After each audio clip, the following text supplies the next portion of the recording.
जय गुरु जी संग जी गुरु जी के चैनल गुरु जी सत्संग 4x7 पर आप सभी का मोस्ट वेलकम है।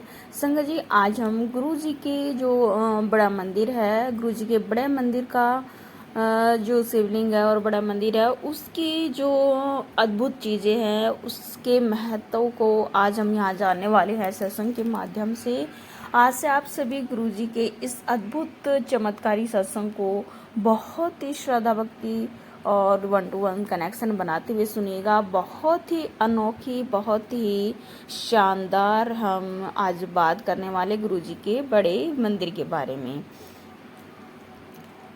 मैं अपना सत्संग गुरुजी के मंत्र जाप से शुरू करना चाहूँगी। आज से आप सभी गुरुजी के पावन मंत्र जाप मेरे साथ कीजिएगा। ओम नमः शिवाय शिवजी सदा साई, ओम नमः शिवाय गुरुजी सदा साई, ओम नमः शिवाय शिवजी सदा साई, ओम नमः शिवाय गुरुजी सदा साई। जय गुरु जी, शुक्राना गुरु जी। संग जी हम सभी के मन में जब हम न्यू गुरु जी से जुड़ते हैं तो हम सभी के मन में तरह तरह के क्वेश्चन रहते हैं। तरह तरह सत्संग को सुनकर के अपने डाउट, अपने क्वेश्चन को का जो जवाब है वो हमें मिल सकता है। तो सत्संग को ध्यान से सुनिएगा। संग जी गुरु जी का जो आश्रम है दूर राजधानी के शोर शराबे से दूर एक स्थान है जहाँ पर लोगों की जो आत्माएं हैं वो पुनः प्रसारित हो सकती हैं। उनके हृदय वहाँ के सौंदर्य में डूब जाते हैं। यहाँ पर जो वायु है वो स्वच्छ वायु है, हरी हरी दूब है और आंखें चमकते हुए श्वेत संगमरमर भवन के ऊपर काली चट्टान से बने हुए शिवलिंग पर साक्षात्कार करती हैं। शिवलिंग एक संदेश देता है कि यह स्थान शिव का आसन है। गगन की ओर उभरता हुआ शिवलिंग शिव धर्म, साधु भाव और एक नई धार्मिक चेतना की घोषणा करता है। संगत जी जब हम प्रवेश करते ही ज्ञान और प्रतिभा के धनी गणेश की छोटी सी मूर्ति आगंतुक का स्वागत करती है, हमारा स्वागत करती है, आने वाली संगत का स्वागत करती है। उसके थोड़ा आगे बाहर एक अति सुंदर युवा शिव की प्रतिमा स्थापित है। जी ये उनके विशाल और करुणा से पूरित और सुंदर नयन खुले हुए हैं। मुख अर्ध मुस्कान से आनंदित है और एक हस्त, एक हाथ आशीष देने के लिए उठा हुआ है। यह एक अति विशाल कमल पुष्प पर विराजमान है। उनके सिर के ऊपर शेषनाग की छत्र छाया है। अंदर मंदिर में जब हम प्रवेश करते हैं तो पीतल से निर्मित महेश्वर इसी मुद्रा में विराजमान है। महायोगी शिव तपस्या नहीं कर रहे हैं, ऐसा प्रतीत होता है, मानो अभी तपस्या समाप्त कर एक पैर नीचे कर अपने भक्तों की समस्याओं का समाधान करने के लिए तैयार हैं। मुख्य कक्ष में ओम नमः शिवाय सामने दीवार पर अलंकृत है। यह शिव और गुरु जी दोनों एक ही हैं। ये अपने उन भक्तों को आशीर्वाद का अविनाशी वचन है जिन्हें उन पर श्रद्धा और विश्वास है। संगत जी हम बात करते हैं कि शिवलिंग का जो निर्माण है वो असंभव शिवलिंग का निर्माण किस तरह से। यह स्थान वास्तव में त्रिकालदर्शी शंकर महादेव का ही है। संगत जी निर्माण काल के समय हुई विलक्षण घटनाओं से निर्माण से संबंधित और वहाँ हर सदा जाते रहते हैं उन महाअनुभवों के अनुभव से स्पष्ट हो जाता है। मंदिर निर्माण के समय कार्य में अनेक बाधाएं आई संगत जी, और प्रत्येक अवसर पर चमत्कारिक रूप से वह बाधा भी दूर होती गई। ये गुरु जी के निजी हस्तक्षेप के कारण ही संभव हुआ है। संगत जी निर्माण शुरू होने से पहले इस भूमि पर अनेक झाड़ी, वृक्ष और विशाल खंड पत्थर थे संगत जी, जिन्हें साफ करना और हटाना बहुत जरूरी था। परंतु हर झाड़ी और पत्थर के नीचे सांप था। एक को हटाने पर और प्रकट हो जाते थे। यह देखकर वहां पर कार्य करने वाले सभी कर्मी भाग गए। अडिग निर्णय प्रभारी और रघुवीर अंकल जी जो एक सिख भगत संयोग से उनकी दृष्टि अति क्षीण थी। गुरुजी पर विश्वास रखने वाले श्रद्धालुओं की एक और प्रसंग ने एक और काम करने वाले को बुलाया, किंतु इतने सांपों को देखकर वह भी भाग गया। रघुवीर अंकल जी ने गुरुजी को इस समस्या से अवगत कराया। गुरुजी ने मुस्कुराकर रघुवीर को निर्देश दिया कि वह और कर्मी यानी कि और काम करने वालों को किराए पर लाए और उन्हें विश्वास दिया कि यह समस्या नहीं होगी। और ऐसा ही हुआ संगत जी। अगली बार जब काम करने आए तो उस भूमि पर एक भी सर्प नहीं था। मंदिर का निर्माण कार्य वर्षा ऋतु में शुरू हुआ था संगत जी। हर बार जब कंक्रीट डाला जाता तो वर्षा रुक जाती थी। निर्माण कार्य में लगे हुए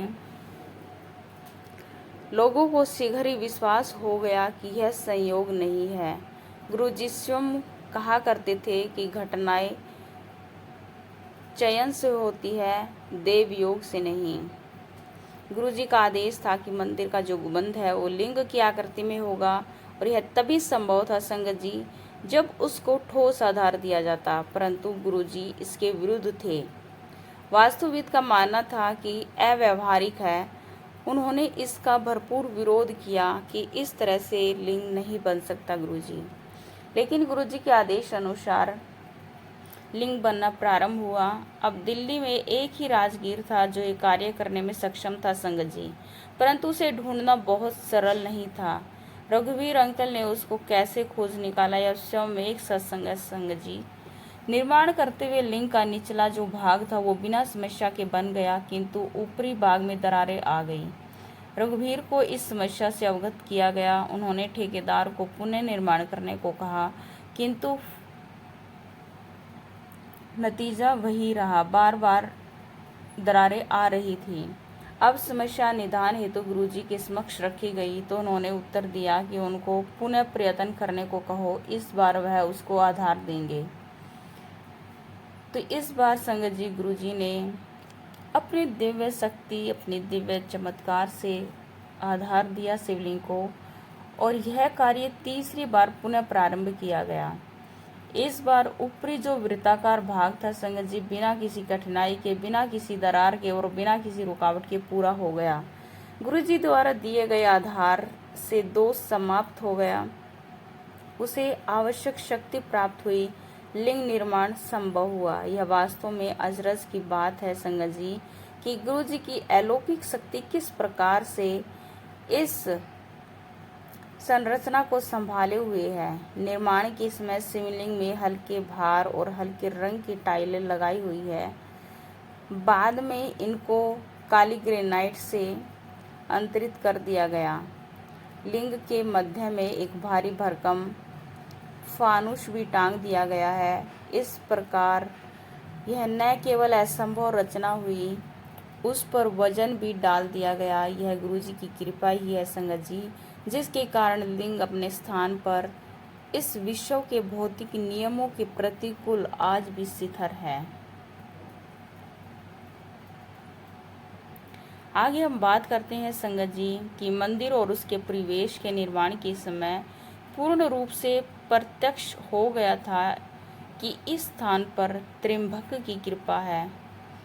अनौपचारिक दर्शन भी यहाँ के फल, फूल, पौधे, वृक्षों की विशिष्ट उपज देखकर अचंभे में पड़े बिना नहीं रह सकते। एक महिला ने अपने कृषि भवन के लिए खरीदे हुए फूल के कुछ बीज जब यहाँ पर उगने के लिए डाले तो यह देखकर चकित रह गई कि उसका आकार अपने यहाँ उगाए गए फूलों से दुगना हो गया था। एक बार गुरुजी से मंदिर की दूब पुनः बिछाने की आज्ञा ली गई। उन्होंने हर्ष से प्रस्ताव स्वीकार कर लिया, किंतु अधिक समय शेष नहीं था। मंदिर में एक आयोजन का समय बहुत निकट आ रहा था संगत जी। देवालय के माली ने अपना कार्य पूर्ण कर दिया था, पर दूब बिछाने के बाद यह स्पष्ट हो गया कि यह निर्णय दो कारणों से अनुचित था। पहला, दूब को पूरी तरह से उगाने के लिए अधिक समय की आवश्यकता थी और दूसरा, जिस प्रजाति की दूब डाली गई थी वह पहली कटाई से पहले पैर में चुभती है, उसके बाद ही मलमल की तरह नरम होती है। समय के अभाव के कारण ये दोनों असंभव लग रहे थे। लेकिन कुछ ही दिनों में दूब को आश्चर्यचकित करने वाली वृद्धि को देखकर सब विस्मित हो गए। संगत जी कि दूब की पहली कटाई आयोजन से काफी पहले करी गई। यह उपज इतनी अधिक थी कि आयोजन से पहले एक और कटाई की आवश्यकता पड़ गई। आयोजन के समय प्रांगण में दूब की उत्कृष्टता देखकर आने वाली संगत बहुत खुश हुई। ये देख करके कि दूब के विशेषज्ञ भी विश्वास नहीं कर पा रहे थे कि दूब इतनी जल्दी कैसे बढ़ सकती है। तो ये जो ये हमने सत्संग जो हमने सुना है संगत जी, बहुत ही हमारे गुरुजी के बड़े मंदिर के बारे में था और कुछ बहुत ऐसी ऐसी आचार्य में डालने वाली बातें थी जो हम नई संगत को नहीं पता है। तो इस सत्संग के माध्यम से नई संगत को गुरुजी के बड़े मंदिर के बारे में जानकारी मिली और मिलती रहेगी। संगत जी आशा है आप सभी अपनी इस गुरुजी के शुक्राना सत्संग को, गुरुजी की इस दिव्य सत्संग को जो गुरुजी के बड़े मंदिर के बारे में है, वो अपनी सारी संगत के साथ ज़रूर शेयर कीजिए, साझा कीजिए, ताकि आने वाले जो संगत है उनको दिखे। जय गुरुजी, शुक्राना गुरुजी।